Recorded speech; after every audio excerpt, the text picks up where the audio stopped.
Pembukaan episode 6 menunjukkan bagaimana Agus, Bear, dan Tommy berusaha berlari mengejar kereta. Agus dan Bear berhasil naik lebih dulu.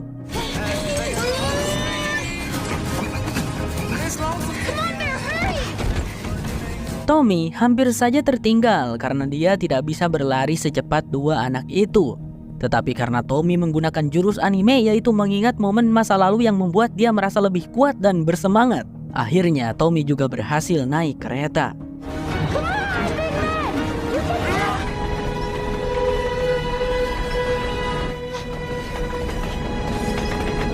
Diketahui kereta yang mereka naiki itu adalah kereta barang, jadi tidak ada penumpangnya. Meski begitu, kru kereta pasti ada, jadi mereka harus waspada. Ketiganya pun beristirahat. Agus dan Bear duduk di pintu gerbong sambil memandangi pemandangan indah yang mereka lewati. Satwa-satwa seperti jerapah, gajah, dan zebra berlarian dengan bebas di padang rumput yang luas. Tapi kedamaian itu tak berlangsung lama karena Agus tiba-tiba menyadari boneka Dog di tasnya menghilang. Agus sangat panik karena Dog adalah hadiah pemberian dari ayahnya. Masalah Dog belum selesai, masalah lain muncul. Terdengar suara seseorang yang datang dari gerbong depan. Agus, Tommy, dan Bear langsung bersembunyi.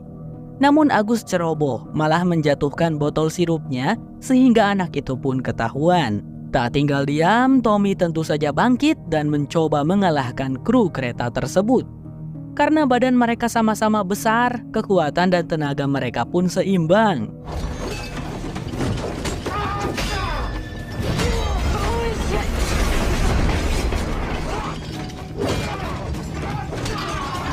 Tapi tiba-tiba perkelahian itu terhenti saat Tommy menyadari kalau kru kereta tersebut adalah rekan lamanya yang bernama Jimmy.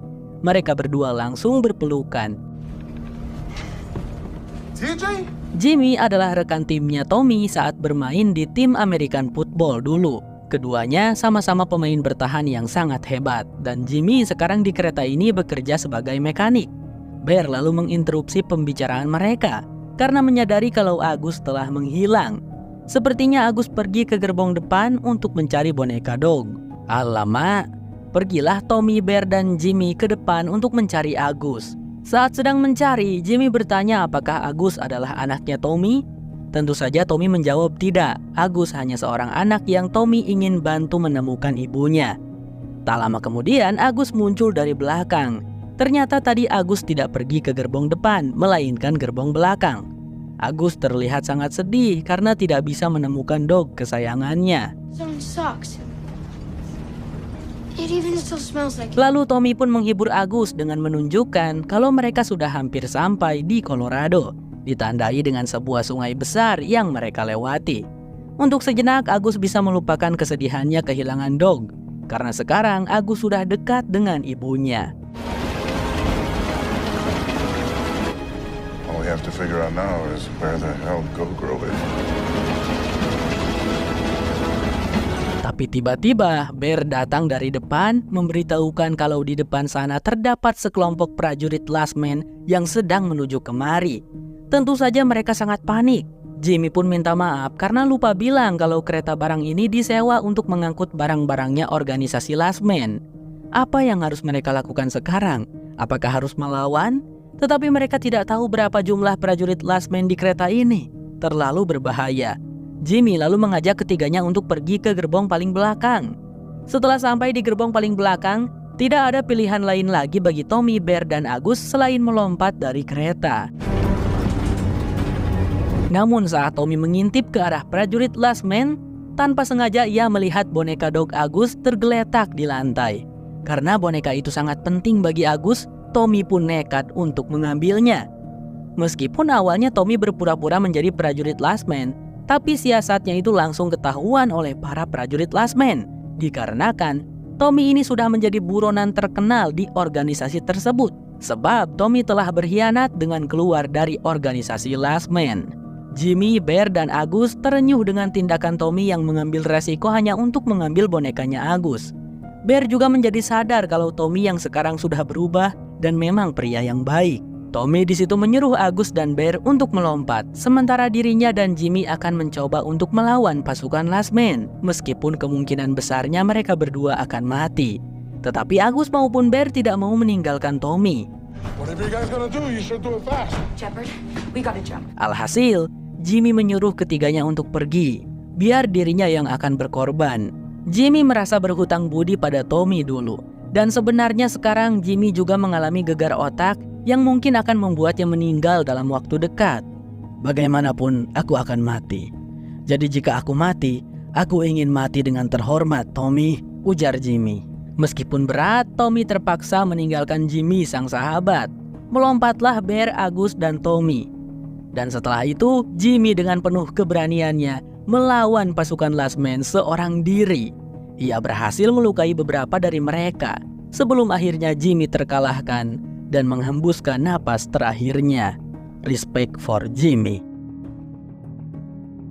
By the way guys, sejauh ini seri Sweet Tooth memperlihatkan 3 karakter utama, Agus, Dr. Adit, dan Amy. Nah, saya bingung ini ketiga karakter ini apakah berada di latar waktu yang sama atau tidak. Soalnya saat Wendy merancang gambar poster tempat perlindungan anak hibrida, itu Wendy udah gede. Sedangkan saat selebaran poster sampai ke hutan tempat Paba dan Agus tinggal, pada saat itu Agus masih kecil. Ya entahlah guys, kita akan mencari tahu seiring berjalannya film. Scene beralih pada Dr. Aditya Singh. Melanjutkan yang kemarin, ternyata Jenderal Abbott sama sekali tidak ada niat untuk menolong Adit dan Rani. Kedatangan mereka ke sana hanya untuk mengambil buku jurnal penelitiannya Dr. Bell. Mereka hendak pergi lagi saat sudah menemukan bukunya. I got what I came for. Akan tetapi Rani tiba-tiba nyeletuk. Kalau si Jenderal tidak menyelamatkan mereka berdua, maka si Jenderal tidak akan pernah bisa menemukan obat untuk virus X Mystery. Karena hanya Aditlah yang bisa membuat obat itu. Just turn to the last page. Adit lalu mencoba menjelaskan ini dan itu menggunakan bahasa-bahasa ilmiah yang tidak saya mengerti. Mungkin Jenderal Abbott juga kagak ngerti. Tapi perkataan Adit sangat meyakinkan. Jadi Jenderal Abbott setuju untuk membawa pasangan suami istri itu. Akan tetapi, saat Adit dan Rani sedang berkemas dan saat Jenderal Abbott bersama pasukannya sedang di luar, Adit mengungkapkan sedikit kekesalannya pada istrinya yang ujuk-ujuk bilang pada Jenderal Abbott kalau hanya Adit yang bisa menemukan obatnya. Gimana caranya? Ya, sebenarnya Adit tidak tahu bagaimana cara membuat obatnya. Apa yang harus mereka lakukan jika Abbott suatu saat tahu mereka berbohong? Mereka berdua bisa mati. Lah, kita juga bakal tetap mati kalaupun gak bohong, Mas Adit, jawab Rani. Tapi benar juga apa kata Rani. Selain itu, Rani sangat percaya kepada suaminya itu bahwa Adit pasti akan bisa menciptakan obat permanen untuk virus X Mystery. Scene beralih pada Amy. Melanjutkan episode sebelumnya, setelah mengetahui bahwa tempat mereka sekarang sudah ditandai, Amy langsung mengunci pintu masuk dengan rantai dan gembok. Saat mereka melihat layar CCTV, terdapat 2 anggota Last Man yang mengintai tempat tersebut. Amy dan Wendy segera berkemas. Lalu mereka membawa semua anak-anak hibrida untuk kabur melewati terowongan bawah tanah. Tetapi Amy sendiri tidak akan ikut. Katanya ada sesuatu yang harus ia lakukan. Dan ia meminta Wendy putrinya untuk menjaga anak-anak hibrida. Amy berjanji akan menyusul mereka, tapi wanita itu mengucapkannya sambil menangis. Setelah itu Amy mengunci pintu besi terowongan. Letting go. Dan di bagian akhir memperlihatkan lagi Agus, Tommy, dan Bear yang telah sampai di Colorado. Mereka berjalan menuju ke kota yang sudah terbengkalai itu. Go, girl!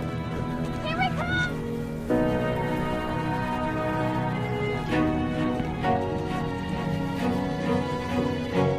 Melanjutkan episode sebelumnya, Agus, Tommy, dan Bear telah masuk ke kota Colorado.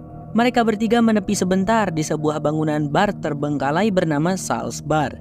Mereka tak beristirahat lama-lama, karena jarak mereka ke alamat rumah Birdie hanya 1,6 km lagi. Dari kejauhan, mereka bisa melihat kepulan asap dari cerobong asap sebuah rumah. Agus nampak benar-benar senang karena sangat yakin bahwa itu berasal dari rumah ibunya. Hey guys! Look! Singkat cerita, saat mereka sampai di rumah Birdie, Agus semakin yakin akan kehadiran ibunya. Karena ia bisa mencium bau manusia di dalam rumah itu dan hanya 1 orang yang Agus perkirakan. Tetapi setelah mengetuk pintu rumah, bukanlah Birdie yang mereka temui, melainkan seorang wanita bernama Judy. Tetapi Judy di situ sepertinya mengenali akan sosok Agus. "Agus, itu kamu, Nak? Kamu masih hidup?" ujar wanita itu tak percaya. Ia lalu mempersilahkan ketiganya untuk masuk ke dalam rumah. Judy di sana bercerita bahwa dulu ia dan Birdie adalah rekan kerja. Mereka berdua bekerja di sebuah fasilitas penelitian bernama Fort Smith. Dulu saat pandemi virus X Mystery mulai melanda, Judy sempat terluka parah karena dilukai oleh pihak militer. Untungnya ada Birdie yang setia merawat dan mengobati Judy. Sampai di suatu hari, Birdie pergi dari rumah ini karena katanya ingin mencari Agus. Dan hari itu adalah 10 tahun yang lalu. Jadi sudah 10 tahun lamanya Judy tidak pernah bertemu lagi dengan Birdie. Tapi sebelum pergi, Birdie sempat menitipkan sebuah kunci pada Judy. Kunci itu adalah untuk membuka pintu loteng. Sepertinya kunci ini memang sengaja ditinggalkan untuk Agus, jikalau suatu saat Agus datang ke tempat ini. Dengan penuh semangat, Agus langsung bergegas naik ke lantai 2 rumah, diikuti oleh Tommy dan Bear. Masuklah mereka bertiga ke ruangan di loteng. Awalnya tidak ada apapun yang spesial di loteng tersebut, hanya ada foto-fotonya Birdie. Sampai Bear tiba-tiba menemukan sebuah dokumen yang nampak mencurigakan. Dokumen itu dinamai GUS-1, Genetic Unit Seri 1. Apakah isi dari dokumen tersebut? Scene lalu menunjukkan flashback, memperlihatkan latar di Alaska. Ada sebuah tim ekspedisi dari fasilitas penelitian berteknologi tinggi bernama Fort Smith. Mereka menemukan sesuatu di salah satu batang es yang diekstraksi. Mereka tampak terkejut tetapi senang atas penemuan itu. Setelah itu segeralah mereka mengemasnya dan membawanya. Di sisi lain, sosok Paba diperlihatkan. Pria ini sebenarnya bernama Richard, tapi kita panggil saja Paba. Paba rupanya bekerja sebagai pembersih di fasilitas Fort Smith. Kehidupan Paba biasa saja dan ia memiliki rutinitas yang sama setiap harinya. Karena Paba belum memiliki keluarga, setiap malam pasti Paba akan menyempatkan diri untuk nongkrong di Sal's Bar. Bar yang tadi dijadikan tempat istirahat oleh Agus, Bear, dan Tommy. By the way, nongkrongnya si Paba nggak neko-neko guys, cuman ngegambar-gambar iseng aja dia di bar. Tapi pada suatu hari saat Paba sedang bekerja, ia melihat kericuhan terjadi di dalam lab. Seorang ilmuwan bernama Birdie tampak sedang marah-marah. Dan seorang rekan Birdie bernama Judy yang juga seorang ilmuwan berusaha menenangkan Birdie. Benar pemirsa, Judy yang sama dengan Judy yang ditemui oleh Agus, Tommy, dan Bear. Singkat cerita, pada malam harinya seperti biasa Paba akan nongkrong di Sal's Bar. Secara kebetulan Birdie juga datang ke sana dan duduk tepat di samping Paba. Mereka pun terlibat percakapan hingga keduanya saling mengenal dan menunjukkan ketertarikan satu sama lain. Paba kemudian mengajak Birdie bermain biliar dan juga panah dart sampai mereka berdua capek. Saat istirahat sambil minum jus, Paba mencoba menanyakan tentang kejadian siang tadi di lab. Sepertinya telah terjadi suatu masalah yang serius. Birdie lalu memberitahu tentang sebuah proyek yang sedang dikerjakannya selama setahun ini. Tetapi sekarang dirinya malah dipindah tugaskan ke departemen lain.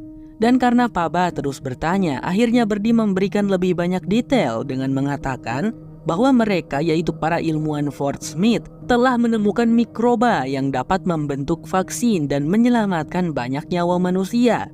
Tetapi juga dapat menimbulkan malapetaka jika mereka salah. Karena waktu sudah menunjukkan pukul 2 dini hari, Paba menawarkan diri untuk mengantarkan Birdie pulang. Tapi sesampainya di rumah Birdie, wanita itu mengajak Paba untuk mampir untuk sekedar minum coklat. Paba tentu saja tidak menolak tawaran itu. Keduanya semakin dekat dan sepertinya telah tumbuh benih-benih cinta di antara mereka. What? You can come closer. All right.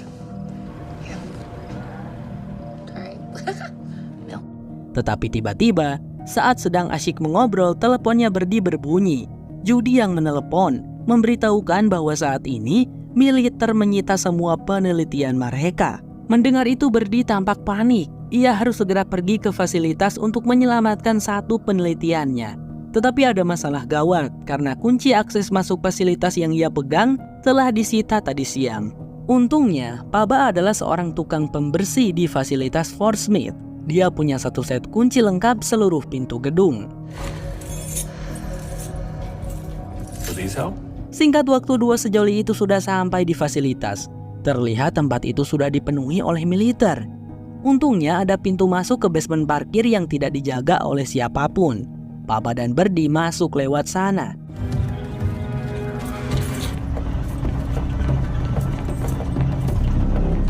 This way. Di dalam terlihat para petugas sedang menyita semua hal yang ada di lab. Pihak militer melakukan penggeledahan dan penyitaan karena ada laporan kalau fasilitas Fort Smith melakukan riset yang berbahaya. Untungnya sesuatu yang ingin berdilindungi berada di ruangan lain yang belum terjangkau oleh para petugas. Ingatkah saat Birdie menyebutkan tentang mikroba yang mereka temukan di Alaska? Kemudian timnya Birdie mulai melakukan penelitian pada mikroba tersebut. Nah, dalam penelitian itu tanpa sengaja, timnya Birdie membuat keajaiban, yaitu lahirnya seorang bayi hibrida rusa yang tak lain tak bukan adalah Agus. Ternyata Agus bukanlah anak kandungnya Papa dan Birdie. Di situ Birdie mengatakan jika sampai Agus ditemukan oleh militer, maka Agus pasti akan diteliti dan dibedah. Birdie tidak ingin itu terjadi pada bayi mungil lucu itu. Jadi sebisa mungkin mereka harus membawa dan menyelamatkan Agus. What is he? Di luar ruangan tersebut terdengar beberapa petugas mulai berdatangan. Untungnya Papa punya rencana. Ia berpura-pura bekerja lembur membersihkan gedung sehingga mengalihkan perhatian petugas. Dan Birdie bisa membawa Agus dengan aman sampai ke basement. Tak lama kemudian Papa pun berhasil menyusul. Akan tetapi di situ Birdie meminta Papa untuk membawa Agus sendirian. Karena Birdie tidak bisa membiarkan semua riset penelitiannya disita oleh militer. Jika semua risetnya itu jatuh ke tangan orang yang salah, maka jutaan umat manusia bisa dalam bahaya. Dan sebelum berpisah, Birdie meminta Papa untuk membawa Agus ke tempat yang sangat jauh dan aman. Birdie percaya Papa bisa menjaga bayi hibrida rusa itu, merawat dan menyayanginya seperti anak sendiri. Lalu mereka pun berpisah.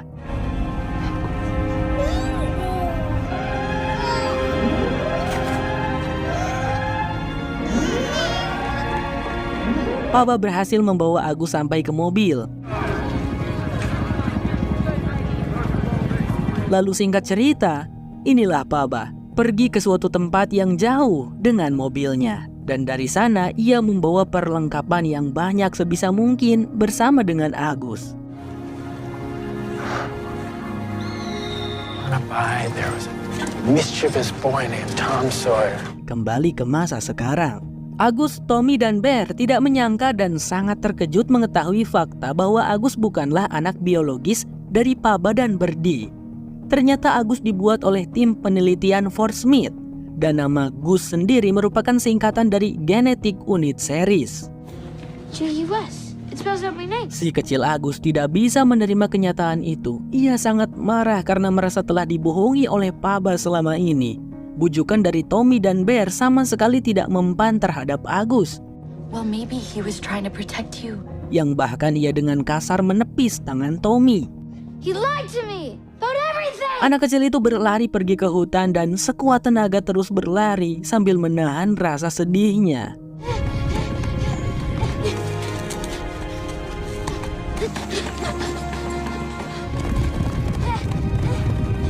Can you at least put your mask back on? It's the protocol. You have any idea what's on that?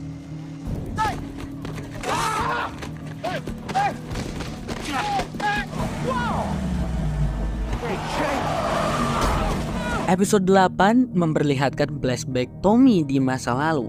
Saat itu istrinya hendak melahirkan.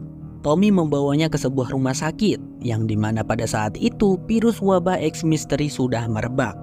Setiap petugas yang dijumpai Tommy selalu mencegah Tommy dan istrinya masuk. Tapi setelah melihat kalau istrinya Tommy itu hampir mau melahirkan, mereka akhirnya mengizinkan Tommy dan istrinya masuk. Namun Tommy tetap diminta untuk menunggu di ruang tunggu saat sang istri akan dibantu persalinannya. Skyrocket, the rising cases of hybrid children, even as we see the H5G9 numbers Further apart. Beberapa saat kemudian, seorang perawat memberitahu Tommy jika bayinya sudah lahir. Perawat tersebut memberinya ucapan selamat dan mengatakan kalau bayinya berjenis kelamin laki-laki. Perawat itu lalu mengajak Tommy untuk melihat bayinya yang telah dipindahkan ke ruangan terpisah. Tetapi Tommy tidak bisa menyembunyikan perasaan kecewa saat mengetahui kalau anaknya adalah hibrida. Tommy yang tidak kuat berada lama-lama di situ memutuskan untuk keluar.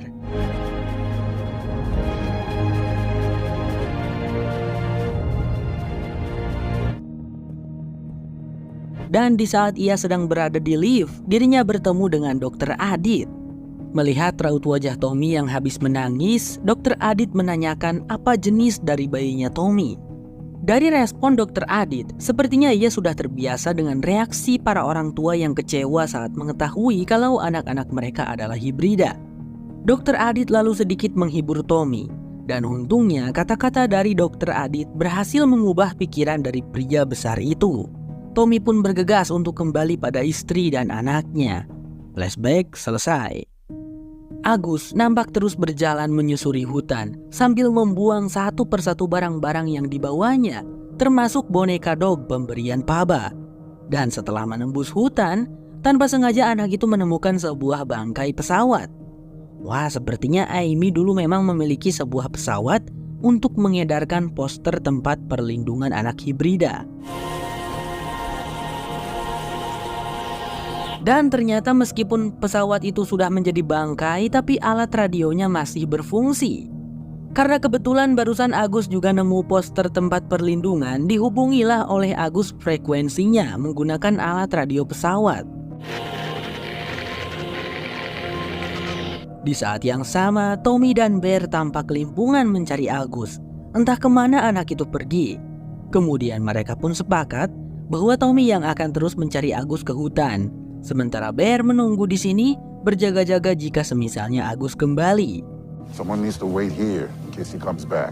Scene kembali menyorot timeline Amy, di mana diperlihatkan Jenderal Abbott dan seluruh pasukan Last Man datang ke kebun binatang dengan kendaraan dan persenjataan lengkap.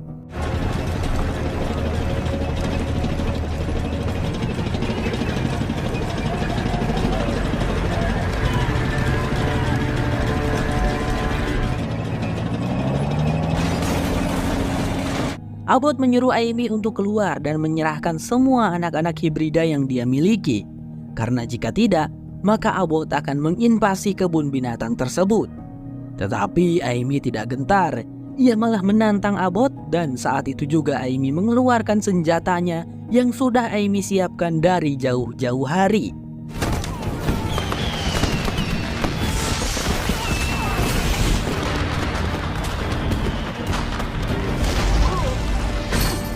Amy pasti sudah menduga suatu saat insiden ini akan terjadi. Makanya dia mempersiapkan jebakan tersebut sejak lama.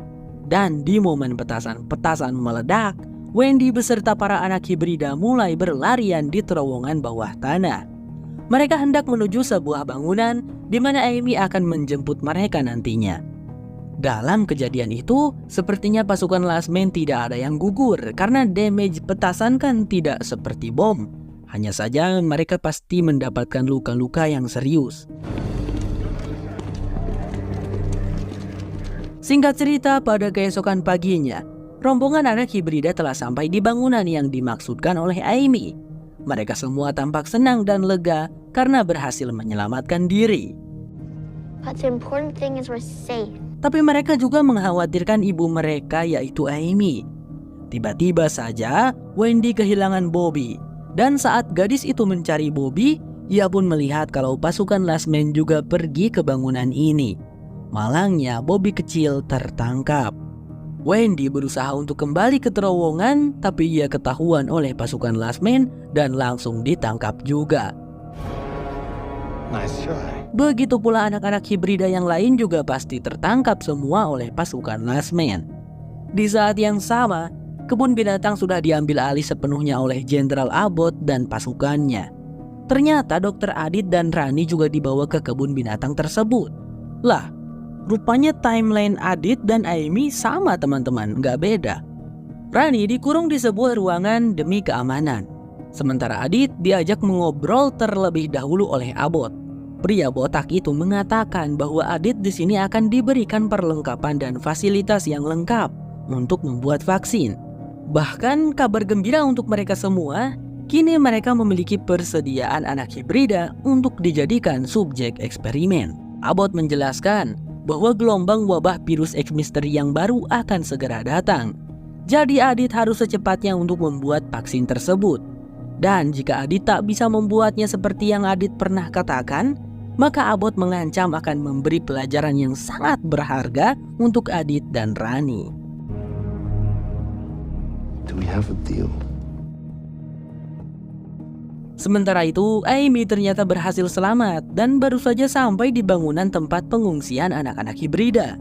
Amy yang tidak melihat adanya anak-anak di sana, segera mencoba memanggil Wendy berulang kali, namun tidak mendapat jawaban. Senyumnya seketika memudar ketika ia menemukan topi kecil milik Bobby. Dengan perasaan sedih, Amy pun langsung berlutut sembari memeluk erat topi tersebut. Kembali ke timeline Agus, Tommy berhasil menyusul dan menemukan Agus. Agus yang melihat kedatangan Tommy segera berkata kalau ia tidak akan kembali. I'm not coming back. Tommy lalu duduk di samping Agus sembari mengembalikan boneka dog yang tadi sudah Agus buang. Tommy berkata kalau Agus harus menjaganya baik-baik agar suatu saat nanti dia tidak menyesal. Agus mengungkapkan keluh kesahnya di mana sekarang ia hanya sendirian dan tidak memiliki orang tua. Agus juga kecewa kepada Paba yang telah membohonginya selama ini. Tapi di satu sisi ia juga menyesal sudah melanggar larangan Paba dengan melewati pagar saat itu. Jika Agus tidak melakukannya, mungkin semua hal ini tidak akan terjadi padanya. Setelah mendengar itu, Tommy mulai bercerita kalau dulu ia juga memiliki seorang anak hibrida. Saat perkataan dari Dr. Adit berhasil mengubah pikirannya, Tommy memutuskan untuk kembali. Tetapi sayang, istri dan anaknya sudah tidak ada. Kemungkinan besar ada seseorang yang telah membawa istri dan anaknya. Dan sejak saat itu, Tommy tidak pernah melihat mereka lagi. Karena itu, Tommy berkata tidak ingin sampai kehilangan Agus juga. Mulai sekarang mereka bebas pergi kemanapun dan juga bebas melakukan apa saja. Mungkin tinggal di hutan bukanlah pilihan yang buruk. Agus tersenyum saat mendengar itu. Sepertinya Tommy berhasil menghiburnya. Tapi Agus masih bingung karena tadi ia sempat menghubungi seseorang dan orang itu akan segera datang. Saat Tommy bertanya apa maksudnya, Agus menunjuk radio yang berada di pesawat. Tiba-tiba saja Tommy tumbang karena dadanya tertembak. Pelakunya ternyata adalah pasukan Last Man. Ya, karena tempat perlindungan sudah diambil alih oleh Last Man, maka frekuensi radio yang ada di selebaran pasti yang menerimanya adalah organisasi Last Man. Pasukan Last Man muncul dan menyerbu tempat tersebut. He was one of us. Setelah itu Agus pun ditangkap dan dibawa pergi. Sedangkan Tommy yang sudah tergeletak tak bernyawa dibiarkan begitu saja. Singkat cerita, Agus pun dibawa ke kebun binatang markas baru Last Man, lalu diserahkan kepada Dr. Adit. Agus menjadi anak hibrida pertama sebagai subjek eksperimen Dr. Adit. Namun sesaat setelah membuka penutup kandang, Dr. Adit menyadari kalau Agus tampak istimewa dari hibrida yang lain. Dr. Adit berkata kalau Agus ini tampak lebih tua dan lebih seperti manusia. Saat tengah bicara, Dr. Adit sadar kalau Agus sejak tadi terus melirik coklat miliknya.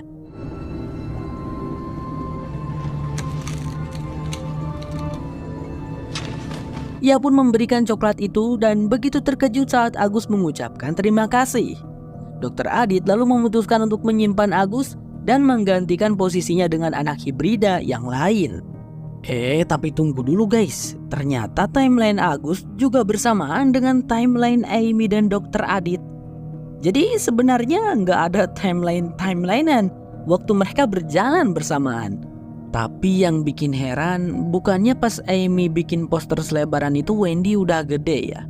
Tapi pas di hutan ketika Papa mendapatkan poster selebaran tempat perlindungan, itu kan si Agus masih kecil. Apakah ini plot hole atau sebenarnya saya sendiri yang kurang fokus, teman-teman?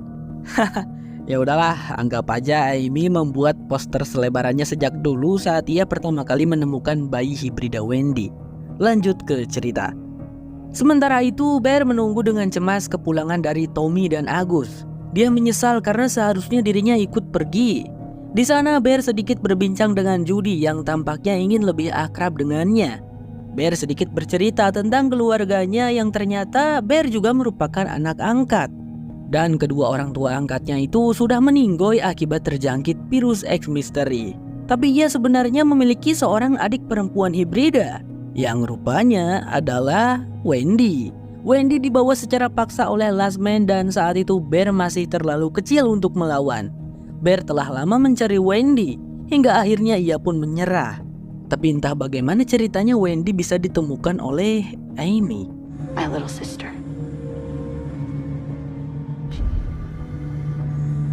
People came to take her away and I was too little to stop them. And they had a baby too.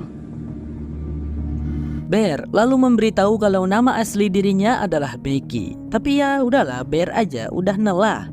Di tengah-tengah pembicaraan itu tiba-tiba saja walkie-talkie yang Bear temukan di loteng berbunyi, membuat dirinya dan juga Judy sangat terkejut. Holy shit. Kembali pada Tommy. Setelah dadanya tertembak, ternyata Tommy masih hidup. Beruntung sekali peluru itu tidak mengenai organ vitalnya. Tapi Tommy tidak sadarkan diri cukup lama, hingga ada seseorang misterius yang membawanya pergi.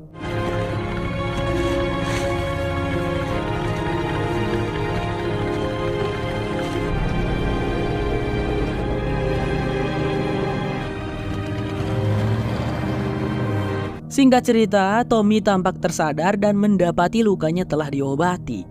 Saat dia bangun, Tommy tidak sendirian karena yang membawanya ternyata adalah Amy. Amy menyuruh Tommy untuk kembali tidur dan beristirahat. Karena saat dia sudah sembuh, mereka berdua akan merebut kembali anak-anak hibrida mereka. Sementara itu, Agus dibawa ke ruangan tempat anak-anak hibrida lainnya dikurung. Anak-anak itu merasa heran karena ada anak hibrida lain yang tidak mereka kenal. Namun, Wendy dan anak-anak hibrida lainnya menyambut baik keberadaan Agus dan mereka pun tampak berpelukan erat.